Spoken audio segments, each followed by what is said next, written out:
আপনি যদি চক্ষুটা বন্ধ করে চিন্তা করেন, আল্লাহ দুইটা চোখ আপনি দিলেন, এই দুইটা চোখ দিয়ে কত কত খারাপ খারাপ মুভি দেখেছি, ব্লু ফিল্ম দেখেছি, পর্নো মুভিতে আসক্ত হয়েছি। আল্লাহ আজকেই যদি আপনি আমার চোখের আলো কেড়ে নিতেন, যদি আপনি আজকে আমার অন্ধ বানিয়ে দিতেন, কেমন করে আপনার সুন্দরী পৃথিবী দেখতাম। এখন দেখবেন আল্লাহর কত গোলাম হঠাৎ করে এখন চোখ স্ট্রোক করে। আগে যেমন ব্রেন স্ট্রোক করতো, হার্ট অ্যাটাক হতো, চোখ স্ট্রোক করে, আই স্ট্রোক করে চোখে দেখে না। প্রতিনিয়ত মনে করবেন কত জনের চোখ নষ্ট হয়ে যায়, এটা মনে করে আল্লাহর কাছে কাঁদবেন। অবশ্যই যিনি আপনার চোখের দৃষ্টি ভালো বানায় দিবেন তিনি কে? প্রতিদিন একটু নিজে নিজে নামাজের পরে মুরাকাবা করবেন। 2 নাম্বার বিষয়, কয়টা বিষয় বলবো সবাই বলেন কয়টা? এই 10টা বিষয় করলে আগামী দিনের বিজয় আমাদের হবেই হবে ইনশাআল্লাহ বলেন। 3 নাম্বার কাজ হবে আমাদের হিকমার সাথে দাওয়াত দেওয়া। হিকমা মানে কি? হিকমা মানে হলো আল হুজ্জা, প্রমাণ সহ দলিল সহ দাওয়াত দিবেন। আগে যারা রক্কাটা বলতো, এখন প্রমাণ হয়েছে ইসলামী আন্দোলনের ছেলেরা রক্কাটে নয়, বরং তারাই সন্ত্রাসী যারা আমাদেরকে রক্কাটা বলেছে, ঠিক কিনা বলে? একটু তাকায় দেখেন, এখনো তাদের গুন্ডামি শেষ হয়নি। কখনো রিকশাওয়ালার শুরুতে, কখনো ব্যানওয়ালার শুরুতে, কখনো আনসার বাহিনীর সেজে, যেইভাবেই তারা আবার ধোঁকা দেওয়ার জন্য আসুক মুসলমান, ঐক্যবদ্ধ হাতে যদি আপনারা প্রতিবাদ করতে না পারেন, দিন আসবে এমন মাথা থাকবে না, টুপি পরা নিয়ে বিতর্ক করার মতো সময় থাকবে না। এজন্য এখন পাঁচকলি না কেমন টুপি এগুলা নিয়ে বিতর্ক করেন না, এই সব বাদ দিয়ে হিকমত সহকারে দাওয়াত দেন। এখন সময় আসছে মুসলমানদের হিকমত সহ দাওয়াত দেওয়া, দলিল প্রমাণ এভিডেন্স সহকারে দাওয়াত দেওয়া।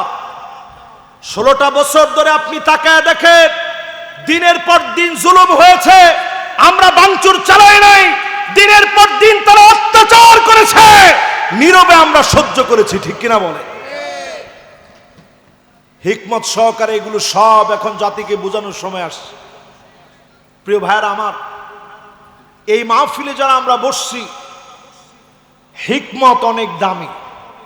আল হিকমাতু দাল্লাতুল মুমিন ফামান ওয়াজাদা বিহা, আল হিকমাতু দাল্লাতুল মুমিন, হিকমত হচ্ছে মুমিনের হারানো সম্পদ।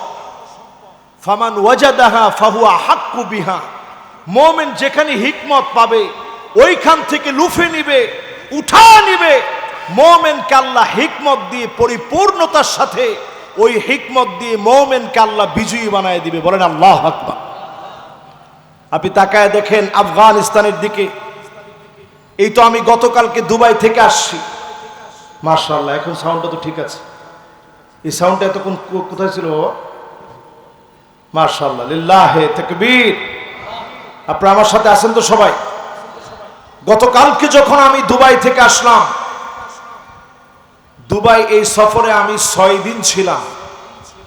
6 দিন আমি পামির কোলা, শিফা, আফগানিস্তানের যে সমস্ত পানীয়গুলো আছে এগুলো আমি সব দোকানে দোকানে খুঁজতাম। এটা পেলে আমার কাছে মনে হতো আমার একটা ভাইয়ের প্রোডাক্ট, এবং এগুলো এত মানসম্মত। দক্ষিণ কোরিয়ায় গেছি, সেখানেও হালাল যত দোকান আছে সব জায়গায় লেখা মেড ইন আফগানিস্তান। আফগানিস্তানের প্রোডাক্ট এখন বিশ্বমানের হয়েছে। প্রচন্ড ভূমিকম্প তাদের দেশে হয়েছে, আপনারা দেখছেন। হেলিকপ্টার দিয়ে গিয়ে জনগণকে উদ্ধার করা হয়েছে। এই দৃষ্টান্ত শুধুমাত্র মুসলমানরা দেখিয়েছে, ইসলাম মানার কারণে আল্লাহ সক্ষম বানায় দিয়েছে, ঠিক কিনা বলেন? আল হিকমাতু দাল্লাতুল মুমিন। হারিয়ে গিয়েছে আমাদের কাছ থেকে হিকমা। জ্ঞান সহ মানুষকে দাওয়াত দেন, আপনি দেখবেন জ্ঞানের কারণে শত্রুকেও যিনি মিত্র বানায় দিবেন তিনি কে? 4 নাম্বারটা শেষ, বাকি আছে 6টা। সবাই বলেন কয়টা? তাহলে 1 নাম্বারটা কি আপনাদের মনে আছে? জোরে বলেন কি? মাশাআল্লাহ, লিল্লাহে তাকবীর। 1 নাম্বার আমরা শিখব। 2 নাম্বার কি?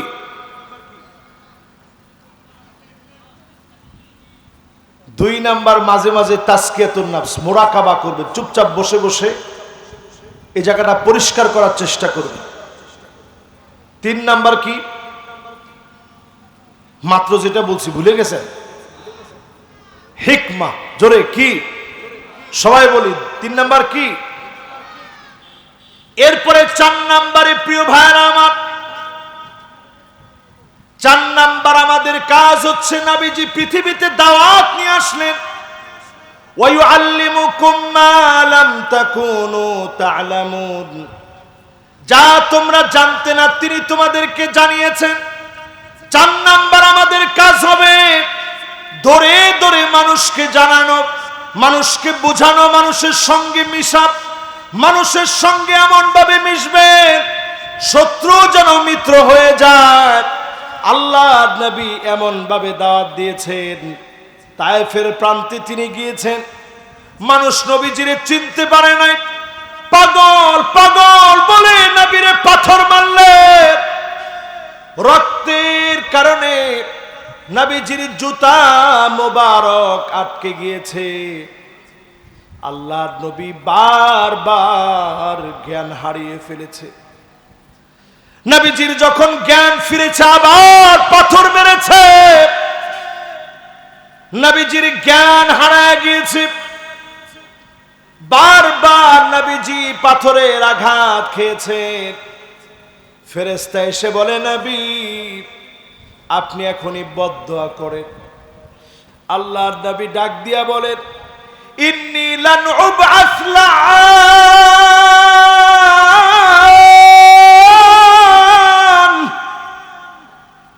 আমি নবী বদদুয়া করার জন্য আসি নাই, বদদুয়া দেওয়ার জন্য আসি নাই। আল্লাহর নবী বদদুয়া দেন নাই। ফলশ্রুতিতে বাংলাদেশ পর্যন্ত শুধু না, প্রান্তে প্রান্তে যিনি কালেমার দাওয়াত পৌঁছায় দিয়েছেন তিনি কি? এবার একটা প্রশ্ন করি আপনাদেরকে, আমরা কারা? মাশাআল্লাহ, একজন বলছে হুজুর মুসলমানেরা। আমরা কারা? আর যেহেতু রবিউল আউয়াল বলেন আমরা নবীর উম্মতেরা। কারা? সেই নবীর উম্মতেরা। নবীজি আমাদেরকে আদর করে বলছেন, লাওয়াদিতু আন্না কদ রাইনা ইখওয়ানানা। আমার মনটা বড় চায় এক নজর যদি আমার ভাইগুলাকে দেখতে পেতাম। সাহাবায়ে কেরাম বড় আফসোস করে বলে, ও নবী আলাসনা ইখওয়ানুক, আমরা কি আপনার ভাই না? যেই সাহাবীরা নবীর জন্য জীবন দিতে পারে, যেই সাহাবীরা নবীর জন্য হিজরত করতে পারে, যেই সাহাবীরা ঘর ছাড়তে পারে, বাড়ি ছাড়তে পারে, সব ছাড়তে পারে, সেই সাহাবীরা ডাক দিয়ে বলে, নবী আমরা কি আপনার ভাই না?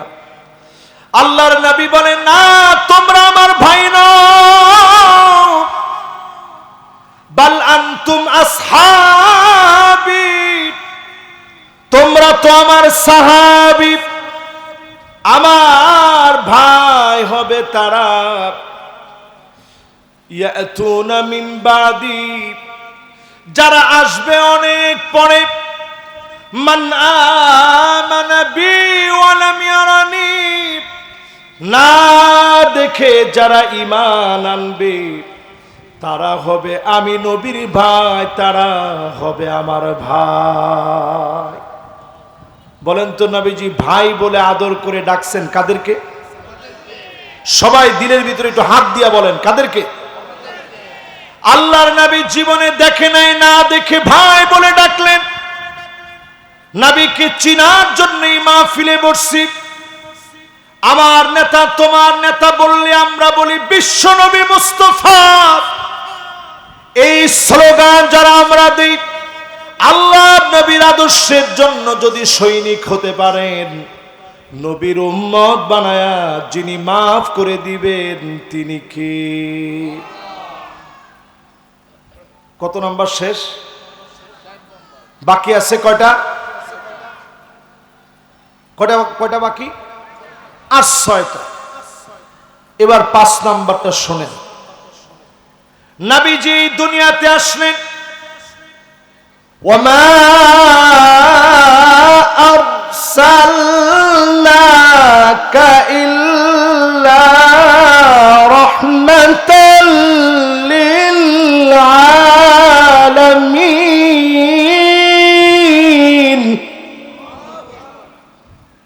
এই পৃথিবীতে নবীজি আসলেন রহমত হিসাবে। তিনি এই পৃথিবীর ভিতরে আল্লাহ পাক নবীজিরে পাঠালেন। নবীর মনে এমন দয়া ছিল, একটা উটের চোখে নবীজি পানি দেখলেন। উটের চোখের পানি দেখে নবীজির মায়া লেগে গেছে। নবীজি ডাক দিয়ে বলেন, এই উটের দায়িত্বে কে আছো? একজন সাহাবী হাত তুলছে, নবী এই উটের দায়িত্বে আমি আছি। নবীজি বললেন, আফালা তাত্তাকিল্লাহ ফি হাযিহিল বাহিমা আল্লাতী মাল্লাকাকাল্লাহু ইয়্যাহ। এই উটের চোখের পানি দেখা মাত্র আমি নবী বুঝলাম, উটরে তুমি কষ্ট দাও, খাবার দাও না। রাহমাতুল লিল আলামিন নবীর সামনে এসে উট চোখের পানি ছেড়ে দিল। নবীজি সঙ্গে সঙ্গে বললেন, এই উটটারে যে খাবার দাও না, এটার জবাব আল্লাহর আদালতে তোমারে দেওয়া লাগবে। একটা উটকে যদি আপনি খাবার না দেন, যদি জবাব দেওয়া লাগে, যেই সমস্ত আলেমদেরকে নির্দোষের পরে জেলখানায় রেখেছেন, দুনিয়ার আদালতে আপনি পার পেয়ে গেলেও আল্লাহর আদালতে কোনো মাফ নাই। ঠিক কিনা বলেন? এখনো দেখবেন তাদের কথা একটাই, আমরা কি দোষ করছিলাম, কি অপরাধ আমাদের। অন্য কোন অপরাধের কথা আজকে আমি বাদ দিলাম। শুধুমাত্র এই বাংলাদেশের একজন মুফাসসিরে কোরআন শহীদ আল্লামা দেলোয়ার হোসেন সাইদী রহমতুল্লাহ আলাইহি, ওনার সঙ্গে ইতিহাসের যে নিকৃষ্ট দুরাচার করা হয়েছে, বয়োবৃদ্ধ একজন মুফাসসিরে কোরআন, এই অঙ্গনের যিনি রূপকার, যিনি রাহবার, উনাকে 13টা বছর জেলে রেখে যে জুলম আর নির্যাতন করা হয়েছে, আল্লাহর আদালতে দুনিয়ার বিচারে এদের কোনো মাফ হবে না, হবে না, হবে না।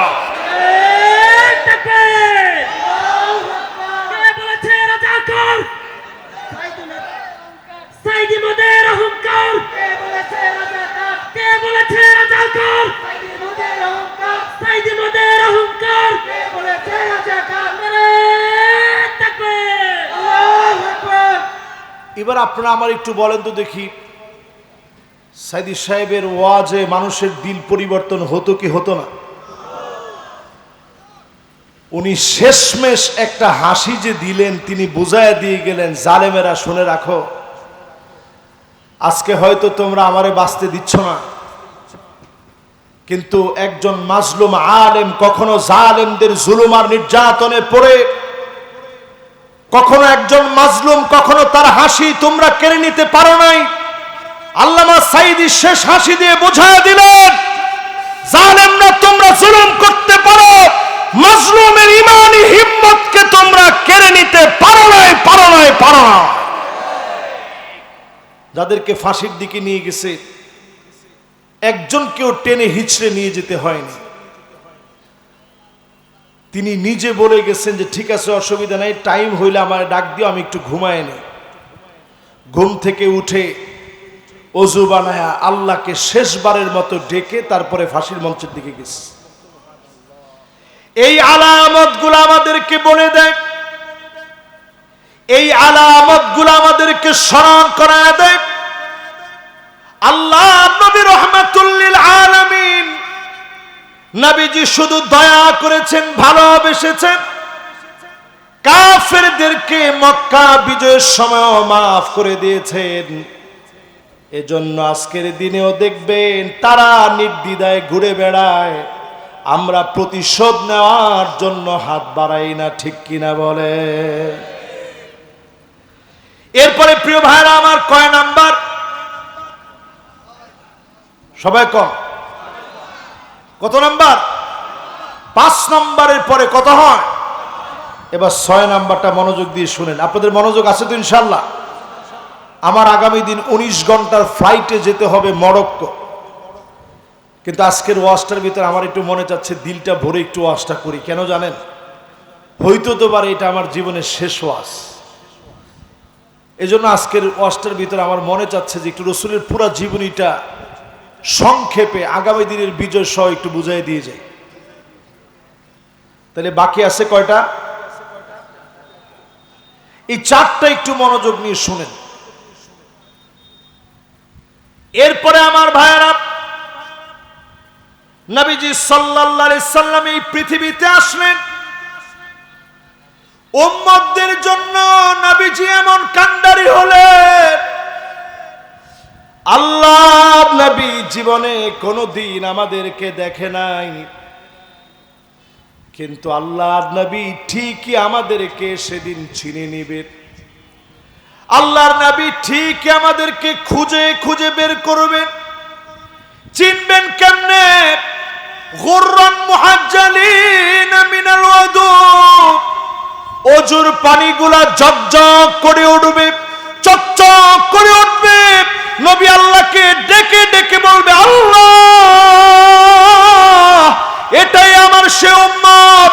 তার মানে যে উম্মতের নামাজ নাই ওই উম্মত নবীর উম্মত হতে পারে না। তাহলে কয়জন নবীর উম্মত হয়েছেন একটু হিসাব মিলা। আমাদের বিজয় আসে না কেন? কারণ আমরা নামাজি হতেই পারিনি। আল্লাহর হাবিব বলেন, এই জমিনের ভিতরে কিয়ামত ততক্ষণ হবে না হাত্তা তুত্তাখাযাল মাসাজিদু তুরুকা, যতদিন না মসজিদ থাকবে, মানুষ নামাজ পড়বে, এই জমিনে কিয়ামত হবে না। তখন কিয়ামত হয়ে যাবে, মসজিদের সামনে দিয়ে হেঁটে হেঁটে চলে যাবে, মাগার নামাজি মুসলমান খুঁজে পাওয়া যাবে না। ঠিক বলছে একজনে, বাকিরা কি বলেন? আজকের ফজরের উদাহরণ দিয়ে এশা পর্যন্ত টান দিয়ে নিয়ে আসি। ফজরের নামাজের সময় মসজিদে মুসল্লি কয়জন? আরো জোরে। মাশাআল্লাহ, একজন কইছে হুজুর 10 জন। আলহামদুলিল্লাহ, 10 জন মুসল্লিও যদি হইতো তাও তো মনটারে বুঝাইতাম। এই এলাকায় আবার 10 জন হবে। এটা একটা শহর কেন্দ্রিক গড়ে ওঠা এলাকা, এখানে 10 জন হবে। গ্রাম অঞ্চলে গিয়ে দেখেন লোকজনের, বসবাসের লোকের অভাব নাই, কিন্তু নামাজ পড়ার মতো মুসল্লির এত অভাব। সংখ্যা ঠিকই ওই যে 10 জন কইছে, এটার খুঁজে পাওয়া যায় না। এটা আসতে 3 জন 60 জন। আবার কখনো কখনো এমন ইমাম আর মুয়াজ্জিন 2 জন। এই যদি হয় আমার বাংলাদেশের অবস্থা, এই জমিনে দিন কায়েম হবে কেমনে? এই জন্যই তো তারা সাহস করে মৌলবাদ বলতে পারে। যারা মৌলবাদ বলে গালি দিতে পারে, আজকে থেকে শুধরে যান। মৌলবাদ বলে গালি দেওয়া জায়েজ নাই, ঠিক কিনা বলে? এটা নতুন একটা টার্মোলজি। আমরা যখন ছোট ছিলাম তখন আলেমদেরকে কিছু বলতে পারতো না, বলতো এই মুন্সি। মুন্সি এটা আল্লাহর নাম। আম নাহনুল মুনশিউন, আল্লাহ বলে তোরা বানাইছস না, আমি আল্লাহ বানাইছি। এরপরে শুরু হয়েছে কাঠমোল্লা, এরপরে শুরু হয়েছে জঙ্গি, এরপরে মাঝে মাঝে রাজাকার, আর এখন চলে মৌলবাদ। এই সব যারা বলে পরিষ্কারভাবে বুঝবেন, যারা কোরআন হাদিসকে পছন্দ করে না, মানতে পারে না, তারাই কেবল রাজাকার মৌলবাদ বলে গালি দিতে চায়। তাহলে কয়টা গেছে? আরে 6টা গেছে নাকি? 6টা না 7টা? 7টা হয়েছে। মাশাআল্লাহ, 6 পর্যন্ত গেছে, এখনো বাকি 4টা আছে, শুনতে থাকেন। 7 নম্বরে প্রিয় ভাইরা আমার, যেই নামাজের কথা বলছিলাম 7 নম্বরে, এই নামাজ যদি জামাতের সঙ্গে কায়েম করা না হয়, আমার পার্লামেন্ট থেকে যদি নামাজকে কায়েমের সিদ্ধান্ত নেয়, ঘরে ঘরে নামাজি হয়ে যাবে, এ দেশের চিত্র যিনি পাল্টায় দিবেন তিনি কে? আলহামদুলিল্লাহ, আমার এই ক্ষুদ্র জীবনে অনেক দেশ আল্লাহ তাআলা আমাকে ঘুরিয়েছে। এই দেশগুলো ঘুরতে গিয়ে আমার কাছে যেটা মনে হয়েছে, এট এ টাইমে কোনো দেশে আল্লাহ তাআলা এমন বানায় নাই যে দেশের ভিতরে নদী, সমুদ্র, আবার সেই দেশের ভিতরেই পাহাড়, পর্বত, গাছপালা, লতাপাতা, এইরকম সবুজ শ্যামল, সবটা এক দেশের ভিতরে নেই। আপনি দুবাই যান, এটা একটা দ্বীপ কেন্দ্রিক দেশ, সমুদ্রের মাঝখানে ঘুরে ওঠে একটা দেশ। যদি সমুদ্রকে আল্লাহ অর্ডার করে, ধর, ইন্নাল মাউজা জাইশুম মিন জুয়ুশিল্লাহ, এই ঢেউগুলো আল্লাহ সেনাবাহিনী, আল্লাহ যদি বলে ধর, মুহূর্তের ভিতরে শেষ হয়ে যাবে। বাংলাদেশের জন্য সতর্ক সংকেত। অনেক দিন ধরে ভূতত্ত্ববিদেরা বলতেছে একটা ভূমিকম্প বাংলাদেশের দিকে আসতেছে, যেই ভূমিকম্পের মাত্রা হবে 8.9 মাত্রার ভূমিকম্প। নাউজুবিল্লাহ বলেন। আপনারা চুপচাপ বসে বসে ওয়াজটা শুনতেছেন, ভাল লাগতেছে। 8.9 মাত্রার একটা ভূমিকম্প যদি বাংলাদেশে হয়ে যায়, 100 বছরের জন্য দেশটা অন্ধকার হয়ে যাবে। কিন্তু আপনি চিন্তা করেন, করোনা আসলো এই দেশে, সারা দুনিয়া প্রকম্পিত হয়ে গেল, সারা দুনিয়ার মানুষ তটস্থ হয়ে গেছে।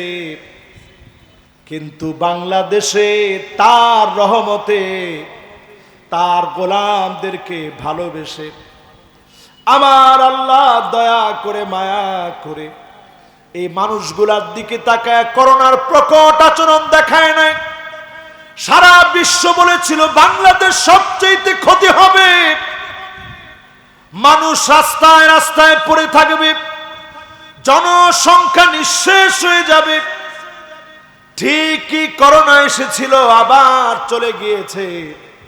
বাংলাদেশের মানুষকে যিনি হেফাজত করেছেন তিনি কে? এই জন্য ভূমিকম্প হবে হবে সবাই বলে। এই ভূমিকম্প, ছোট ছোট ভূমিকম্প অনেকবারই হয়েছে ফজরের নামাজের সময়। দেখছেন আপনারা, রাত্রে ঘুমায় আছেন, তখন 3টা-4টার দিকে ভূমিকম্প বাড়িয়ে দিছে। আল্লাহ বুঝাই দিছে, গোলাম ওঠ, নামাজের জন্য দাঁড়ায় যা। যেই সময় হাফেজে কোরআনরা পড়া শোনানোর জন্য, মুখস্থ করার জন্য হাফেজে কোরআনরা উঠে পড়া শুরু করে দেয়, সব বেদারিতে, সব গুজারিতে আল্লাহর অসংখ্য গোলামেরা তাহাজ্জুদের সময় দাঁড়ায় থাকে, আল্লাহর কাছে ফুপা ফুপা কাঁদতে থাকে। তাদের কারণে এখনো পর্যন্ত যিনি ভালো রেখেছেন তিনি কে? 7 নম্বরের পরে এবার বাকি 3টা আছে। আপনাদের সময় সুযোগ আছে? কার কার সময় নাই টান টান করে হাতটা উঠান। একজনের সময় নেই, যান, ভাইয়ের ছুটি। আর সময় থাকলে আপনি বসেন। আছেন তো আপনারা ইনশাআল্লাহ? বাকি তিনটা এবার একটু দিল দিয়ে শোনে। 8 নম্বরে প্রিয় ভাইরা আমার, আগামী দিনের বিজয়ের জন্য যেই কার্যক্রম নিয়ে আল্লাহর নবী এসে শিখায় দিয়ে গেলেন, যে কার্যক্রম আমাদের সবার থাকা লাগবে, সেই কার্যক্রমগুলো কোন জীবন দিব, লড়াই করব, শহীদ হয়ে যাব, আল্লাহর জমিনে দিন কায়েমের পথ থেকে এক চুল পিছপা হওয়া যাবে না। আমার সাথে কি আপনারা একমত?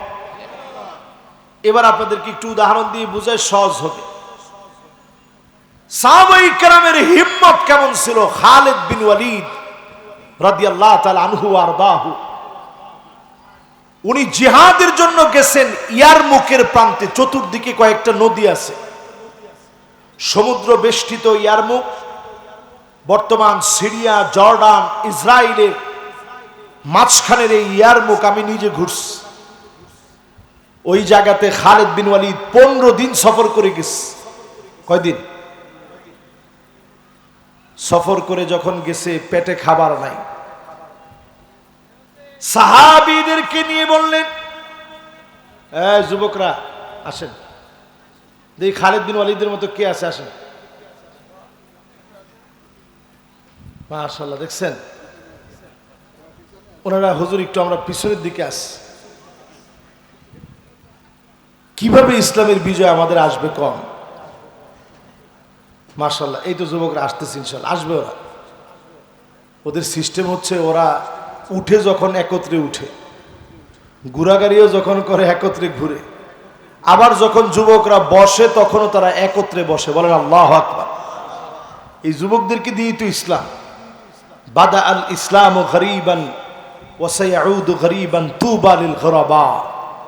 ব্যতিক্রম কিছু যুবকদেরকে দিয়ে ইসলাম এই জমিনে প্রতিষ্ঠা হয়েছে। আবার এই ব্যতিক্রমরা আসলে ইসলাম বিজয় হবে ইনশাআল্লাহ। বলেন, এই যে খালিদ বিন ওয়ালিদের কথা বলতেছিলাম, এর মধ্যে উদাহরণটা আমার কাজে লেগে গেল। 15 দিন সফর করে গিয়ে খালিদ বিন ওয়ালিদ ডাক দিয়ে বলে, সাথী সঙ্গীরা শোনো, এতদিন সফর করে আসলাম, পেটের ভিতরে খাবার নাই, খুবই কষ্ট হচ্ছে আমাদের সবার, কিন্তু হিম্মত হারাবো না। 30,000 সাহাবী নিয়ে, তাবিঈদেরকে নিয়ে খালিদ বিন ওয়ালিদ জানায়া দিলেন, আমরা সবাই শহীদ হয়ে যাব, কিন্তু একজন আমরা বিড়ু কাপুরুষের মতো পিছু হটব না। জমিনে রক্ত পড়বে, এই জমিন উর্বর হবে, এই জমিনে যিনি কালেমার পতাকা উড্ডীন বানায় দিবেন তিনি কে? খালিদ বিন ওয়ালিদ শুধু গিয়ে যখন ওইখানে হাজির হয়েছেন, এরই আগে রোমক সম্রাট 2,40,000 সৈন্যবাহিনী রেডি করছে মুসলমানদের সঙ্গে লড়াই করবে জন্য। কত লাখ? 2,40,000। আর আমরা মুসলমানেরা কত? শুধু 40,000। তাহলে তারা বেশি কত? অন্য বর্ণায় পাওয়া যায় মুসলমান ছিল 26,000, তারা ছিল 2,40,000। অন্য বর্ণায় পাওয়া যায় আরেকটা বর্ণায় যে মুসলমান ছিল 30,000, তারা হচ্ছে 2,40,000। আরেকটা বর্ণায় পাওয়া যায় মুসলমান ছিল 26,000, তারা ছিল 2,40,000। তাহলে আমাদের চেয়ে বেশি না কম? এরপরেও তারা আমাদেরকে ভয় করে সেই সময়ে সবচেয়ে বড় পরাশক্তি রোমক সম্রাট চিঠি লিখছে চীনের কাছে, ওহে চীনের সম্রাট, মেহেরবানি করে আপনি কিছু সৈন্যবাহিনী পাঠান। খালিদ বিন ওয়ালিদ তার বাহিনী নিয়ে চলে আসছে, আমাদের তো বাঁচার কোনো উপায় নাই। চীনের সম্রাট উল্টা চিঠি লিখে জানায় দিছে, ইন্না কাওমান লাউ আরাদু আইয়াখলা আল জাবাল লাখালাউ। মুসলমান এমন এক জাতি, এরা যদি পাহাড়ের দিকে তাকায় বলে পাহাড় তুমি সরে দাঁড়াও, একটা মুহূর্তের ভিতরে পাহাড় সরে যাবে। আজকে বড় আফসোস, সেই মুসলমান আমরা সারা দুনিয়াতে 2 কোটি মুসলমান আজকে মার খাচ্ছে। আজকের রাত্রে 20 কোটি মুসলমান শরণার্থী হয়ে গেছে, যাদের ঘর বাড়ি নাই। কিন্তু আমাদের আশা আমরা কখনো হারাই না। এমনও ছোট বাচ্চা, সেই দিন আমি ভিডিও দেখলাম, ছোট বাচ্চাকে একজন সাংবাদিক প্রশ্ন করেছে, তোমার মাথার উপর দিয়ে বোমারু বিমানগুলা চলছে, তোমার কি ভয় লাগে না? ফিলিস্তিনের ছোট্ট বাচ্চা জবাব দিয়ে বলে, আমার মাথার উপর দিয়ে বোমারু বিমান ঘুরছে, এতে করে আমি একজন মুসলিম হয়ে ভয় পাইতে পারি না, কারণ এরও অনেক অনেক উপরে আমার আল্লাহ। প্রিয় ভাইরা আমার, আমরা তো সেই সে জাতি যারা পাহাড়কে বললে পাহাড় দূরে সরে যাবে, ওই জাতি আজ মার খাচ্ছি, দিশে হারা হয়ে আছি। যদি মুসলমান উত্তরণের পথ খুঁজেন, ঐক্যবদ্ধ হওয়া লাগবে। নিজেদের ভিতরে ভেদাভেদ গুলো ভুলে গিয়ে এক হয়ে যদি আওয়াজ তুলতে পারেন, আগামী দিনে যিনি আমাদেরকে শক্তিশালী বানায় দিবেন তিনি কে? 8 নম্বর শেষ। এবার আসেন কয় নাম্বার? 9 নম্বরে প্রিয় ভাইরা আমার, প্রতিনিয়ত আল্লাহর উপরে তাওয়াক্কুল বাড়াবেন। লাউ ইয়াতাওয়াক্কালুনা আলাল্লাহি, আল্লাহর উপরে যদি হাক্কা তাওয়াক্কুলিহি, সঠিকভাবে যদি তাওয়াক্কুল করেন, একটা পাখি যেমন খালি পেটে বের হয়ে যায়, ভরা পেটে আবার যিনি ফিরে আনেন তিনি কে? আমার ভাইরা, একটু আল্লাহর উপরে তাওয়াক্কুল করেন। বাংলাদেশে আমরা সব দেখেছি, একটাবারের জন্য আপনারা ইসলাম দেখেন, একটাবারের জন্য ইসলামের দিকে আসেন, একটাবারের জন্য হিম্মত নেন, আল্লাহর উপরে তাওয়াক্কুল করেন। এদের সিঙ্গাপুর মুখে বলা লাগবে না, দুবাই মুখে বলা লাগবে না, এর চাইতে উন্নয়ন বাংলাদেশে হবে ইনশাআল্লাহ। বিশ্বাস হয় আপনাদের? এদেশের মানুষ আপনারা খারাপ মনে করেন, আমি আল্লাহর কসম করে বলি, বাংলাদেশের মানুষের মতো ভালো মানুষ নাই। ঠিকও কয় না, জোরে কন। আপনারা মনে করেন যে হুজুর এটা কথা হইলে আমাদের দেশের মানুষ ভালো। আমাদের দেশের মুষ্টিমেয় মানুষ ভালো, 2-1 জন খারাপ তো থাকি। যারা ভালো তাদের খবর নিয়ে দেখেন কেমন ভালো। আজকেও দেখা গেছে সামান্য একজন ভ্যান চালক 13 ভরি স্বর্ণ পাইছে। বর্তমান স্বর্ণের দাম কি রেট? 1,80,000 টাকা। ভাইয়ের হাতে মোবাইল আছে, হিসাব বের করে ফেলছে।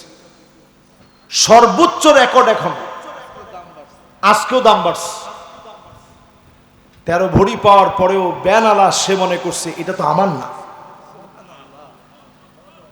আপনি দেশের মানুষকে খারাপ করবেন কেমনে? আমাদের দেশের মানুষ ওয়াজ শুনে বসে বসে কান্দে, নিজের পকেটের টাকা দিয়ে এরকম মাহফিলের আয়োজন করে। আপনি দুনিয়া ঘুরে দেখেন, আধুনিকতা থাকতে পারে, কনসার্ট হতে পারে, উলঙ্গ নাচ হতে পারে, ড্যান্স হতে পারে, আল্লাহর কোরআনের এমন উন্মুক্ত তাফসীর পৃথিবীর ময়দানে আর নয়।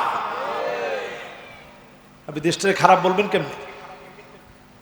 এদেশের মানুষ শহীদ আল্লামা দেলোয়ার হোসেন সাইদি রহমতুল্লাহ আলাইহির মতো একজন আলেম এদেশের মানুষ পেয়েছে। এদেশের মানুষ তাকে ভালোবাসা দিয়েছে।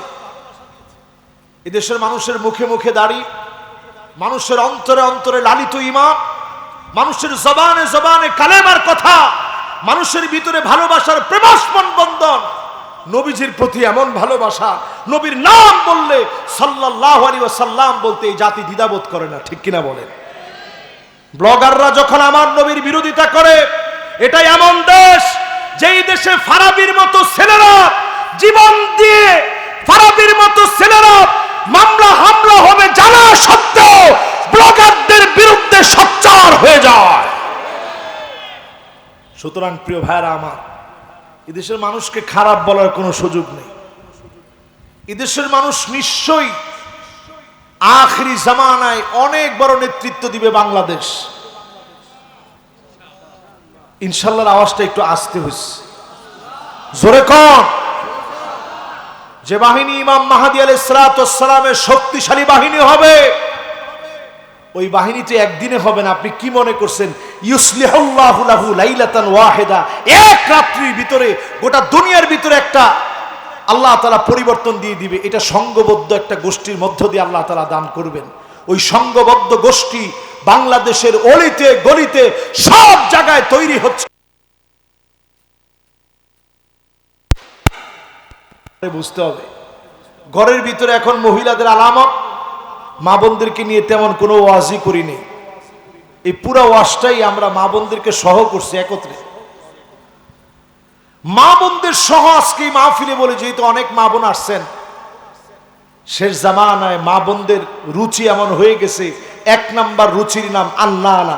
সব টাকা আমার লাগবে, আমার খাওয়া লাগবে, মাকে, বোনকে, ভাইকে, বাপকে 1 টাকা দেওয়া যাবে না, এমন বললেওয়ালা স্ত্রী এখন আমাদের ঘরে ঘরে আছে না নাই?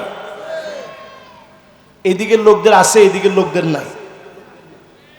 সব আমারে দাও, তোমার মা বাপ ভাই বোন এদেরকে 1 টাকা দিতে পারবা না, এমন মহিলা এখন আছে না নাই? এরপরে দেখবেন মান্না আনা খোটা দিবে কথায় কথায়, আমি দেখে আপনার ভাত খাইয়ে গেলাম, না হলে অন্য কেউ খাইতো না। এরকম মহিলা এখন আছে না নাই? প্রতিদিন কয়বার? হুজুর ভাত তো খাই 3 বার, কিন্তু ওই কথা যে কবার খাতে হয়, কবার যে খাওয়া লাগে হুজুর এটা বলতে পারবো না, হুজুর গুনে রাখি নাই তো। এরপরে দেখবেন হান্নানা, আপনি বলছেন যে অনেক ক্লান্ত লাগতেছে, 1 গ্লাস পানি দেও দিনে। আরে বাপরে বাপ, আমি আপনার দাসীবান্দি হয়েছি তো পানি দিব? আপনার পানি আপনি নিয়ে খান।